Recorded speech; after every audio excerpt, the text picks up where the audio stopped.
Renungan Pagi, Yesus Nama di Atas Segala Nama oleh Ellen G. White, 19 Mei 2024. Mari kita berdoa. Bapa kami yang di sorga, Allah pencipta langit dan bumi, laut dan segala isinya, Allah yang maha besar, maha kuasa, sumber segalanya, yang kami sembah selalu melalui anak-Mu yang tunggal, Yesus Kristus. Terpujilah Yesus, anak Allah yang maha tinggi, yang adalah batu karang keselamatan bagi kami. Pada pagi hari ini kami bersyukur boleh bangun dan berbakti, dan sebagaimana membaca dan mendengarkan nasihat firman-Mu, kiranya ini menjadi pembaharuan bagi kami semua, agar kami hanya tinggal dalam Yesus saja, sebab dalam Yesus ada kedamaian, kekuatan, dan keamanan. Beserta kami sepanjang perbaktian ini, kehendak-Mu yang jadi. Ampun kami akan dosa dan salah, karena kami berdoa hanya dalam nama anak Allah yang tunggal, Yesus Kristus, yang adalah Tuhan dan Juru Selamat kami. Amin. Renungan hari ini akan dibacakan oleh Ibu Susanti Pasaribu. Kepada Ibu Susanti, kami persilahkan. Shalom, selamat pagi bagi kita semua. Bacaan renungan kita pada pagi hari ini terdapat di dalam Yesaya 26 ayat 4. Percayalah kepada Tuhan selama-lamanya, sebab Tuhan Allah adalah gunung batu yang kekal. Allah akan kembali menggerakkan pelayan-pelayan pilihannya dengan dahsyat untuk melontarkan serangan yang mengerikan terhadap pasukan setan. Orang-orang yang akan Dia terima untuk meneruskan pekerjaannya, untuk berperang dalam pertempurannya, haruslah orang-orang yang berprinsip, berani, teguh, dan jujur.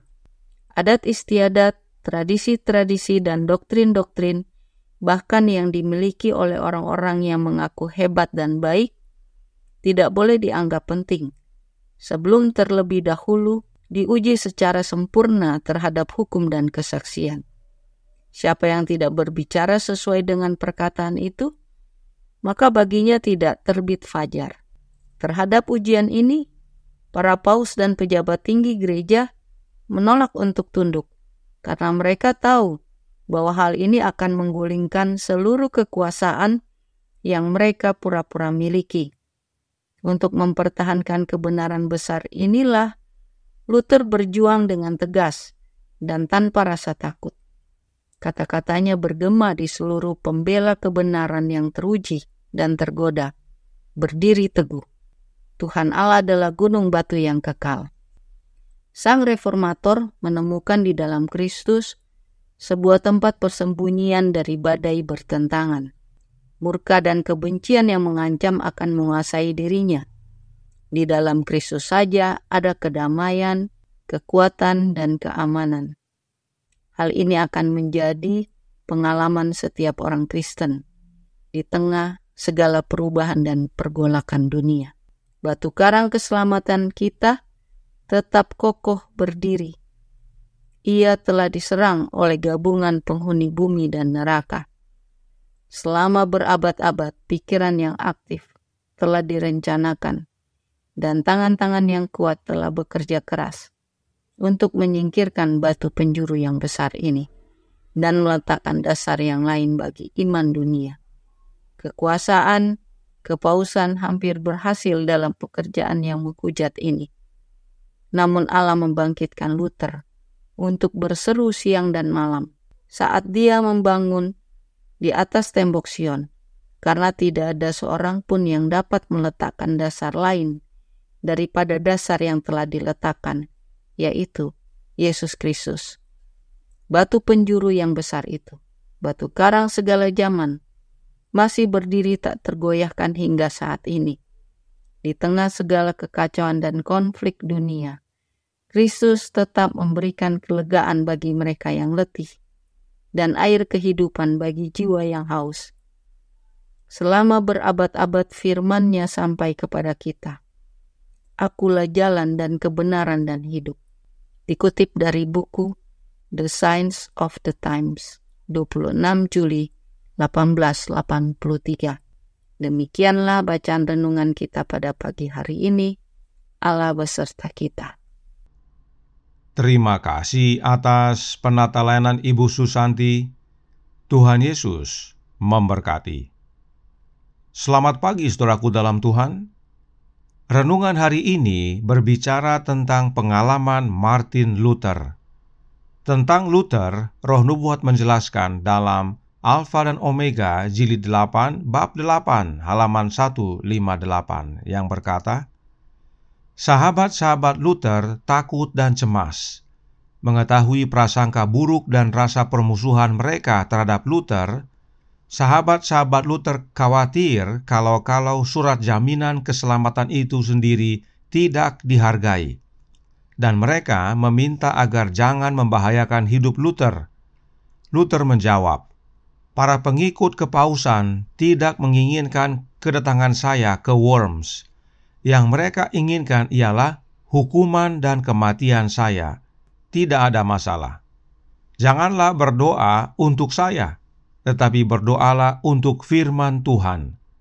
Kristus akan memberikan roh-Nya kepada saya untuk mengalahkan pelayan-pelayan kepalsuan itu. Meskipun Luther pada awalnya sempat takut, namun setelah meminta waktu dan berdoa, Luther tidak takut lagi. Bukan dirinya lagi yang utama, tetapi Yesus. Dan Luther percaya bahwa Yesus akan berikan roh-Nya, yaitu roh Kristus, kepadanya, agar dapat mengalahkan pelayan-pelayan kepalsuan. Itu sebabnya renungan hari ini berkata dalam Jesus' Name Above All Names, halaman 150 paragraf 3. Sang reformator menemukan di dalam Kristus sebuah tempat persembunyian dari badai pertentangan, murka dan kebencian yang mengancam akan menguasai dirinya. Di dalam Kristus saja ada kedamaian, kekuatan, dan keamanan. Hal ini akan menjadi pengalaman setiap orang Kristen. Di tengah segala perubahan dan pergolakan dunia, batu karang keselamatan kita tetap kokoh berdiri. Dan salah satu kesaksian Alkitab yang menguatkan Luther adalah pengalaman 3 pemuda Ibrani yang tidak mau sembah patung dan akhirnya dilemparkan ke dalam dapur api. Tentang peristiwa itu, Roh Nubuat berkata dalam God's Amazing Grace, halaman 90 paragraf 6. Jika engkau dipanggil supaya pergi melewati perapian yang menyala-nyala untuk kepentingannya, Yesus akan hadir di sampingmu, sebagaimana Dia bersama-sama dengan 3 orang muda yang setia di Babel itu. Kebenaran ini yang Luther imani, dan saat Kaisar memanggil dia, Luther berkata dalam The Great Controversy, halaman 146 paragraf 1. Oleh karena jika Kaisar memanggil saya tidak menyangsikan bahwa panggilan itu adalah panggilan Allah sendiri. Jika mereka menginginkan membuat keributan terhadap saya, dan sangat besar kemungkinannya, karena bukan atas perintah mereka saya disuruh menghadap, saya akan menyerahkan masalah itu ke tangan Tuhan. Dia masih tetap hidup dan memerintah, yang telah memelihara 3 orang pemuda di dalam dapur api yang bernyala-nyala. Jika Dia mau menyelamatkanku, hidupku tidak akan berarti apa-apa. Marilah kita cegah Injil itu dari jatuh kepada hinaan orang jahat, dan marilah kita tumpahkan darah kita demi Injil itu, agar mereka yang takut akan firman itu memperoleh kemenangan. Bukanlah hakku untuk menentukan apakah kehidupan saya atau kematian saya menyebabkan keselamatan semua orang. Yang Mulia bisa mengharapkan segala sesuatu dari saya, kecuali melarikan diri dan menarik mundur keyakinan saya. Saya tidak bisa melarikan diri dan demikian juga menarik kembali ajaran-ajaran saya.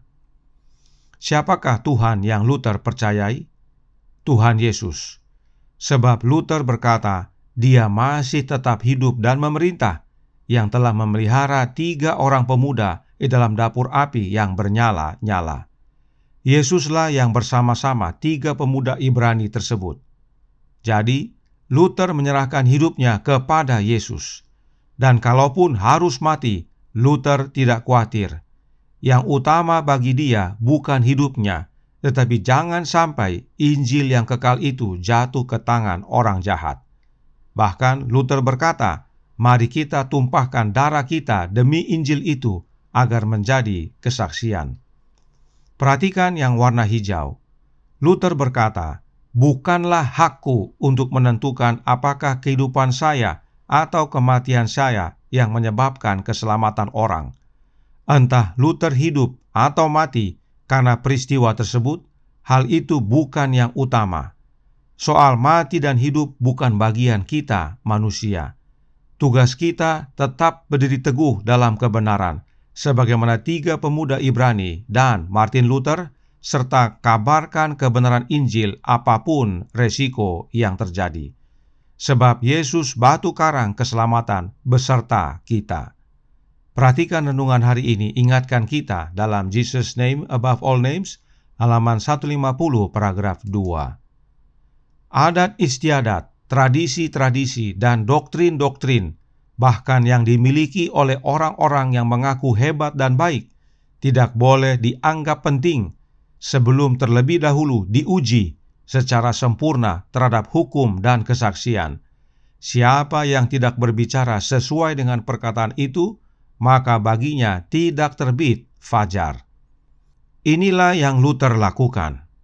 Luther uji adat istiadat gereja, tradisi gereja, doktrin-doktrin gereja, dan akhirnya Luther temukan terang dan kabarkan meskipun dia berhadapan dengan kekuasaan gereja. Teladan Luther ini harus menjadi bagian kita di zaman akhir ini. Pengajaran para pendeta dan ahli teologi tidak boleh dianggap penting sebelum kita uji secara sempurna berdasarkan firman Allah. Sebab meski disebut pendeta dan ahli teologi, namun jika tidak berbicara sesuai firman Tuhan, maka tidak terbit fajar bagi mereka. Karenanya ujilah segala sesuatu dan peganglah yang baik. Dan sebagai penutup, berikut pengalaman Luther di hadapan sidang. Alfa dan Omega jilid 8 bab 8 halaman 159. Kepada perkumpulan yang penuh sesak itu ia mengucapkan perkataan Kristus, damai sejahtera bagi kamu. Para ahli filsafat, para doktor, dan para penulis, katanya, telah berupaya mengajarkan kepada manusia cara untuk memperoleh hidup yang kekal, dan mereka itu tidak berhasil. Sekarang, saya memberitahukan kepadamu bahwa Allah telah membangkitkan seorang manusia dari kematian, Tuhan kita, Yesus Kristus, agar dia membinasakan kematian, membasmi dosa sampai ke akar-akarnya, dan menutup pintu neraka. Inilah pekerjaan keselamatan. Kristus telah memenangkannya. Inilah berita sukacita. Yesuslah dasar kehidupan Luther. Yesuslah batu karang keselamatan bagi Luther. Yesuslah keselamatan dan hidup bagi Luther. Bagaimana dengan kita? Batu penjuru yang besar itu, batu karang skala zaman, masih berdiri tak tergoyahkan hingga saat ini, dan dia berjanji untuk menyertai kita sampai kesudahan. Tuhan memberkati, saya bawa dalam nama Yesus. Amin. Mari kita berdoa. Bapa kami yang di sorga, terpujilah Engkau, ya Bapa, satu-satunya Allah yang benar, yang hadir beserta kami melalui Immanuel, anak-Mu, Yesus Kristus. Terima kasih atas kebenaran indah ini, sebab kami saat ini hidup dalam masa yang tidak menentu dan semakin dekat dengan akhir masa. Yesus tidak lama lagi akan datang. Biarlah teladan 3 pemuda Ibrani dan teladan Martin Luther menjadi bagian kami, yaitu tahu bahwa Yesus hadir beserta kami dalam masa kesukaran dan berserah kepadanya apapun yang terjadi. Sebab Yesus yang pegang segala kunci maut, dan di dalam Yesus terdapat hidup yang kekal. Dan kiranya melalui kebenaran ini semakin banyak umat-Mu yang mau uji segala sesuatu, pegang yang baik dan tinggalkan doktrin-doktrin palsu. Tolong kami ya Bapa, curahkan roh anak-Mu dalam hati ini, sebab hanya oleh kehadiran Kristus yang adalah batu karang keselamatan kami, maka kami dapat berdiri kokoh di dalam kebenaran. Beserta kami sepanjang hari ini kehendak-Mu yang jadi. Mohon ampun akan dosa dan kesalahan kami, karena kami berdoa hanya dalam nama Anak Allah yang tunggal, Yesus Kristus, yang adalah Tuhan dan Juru Selamat kami. Amin.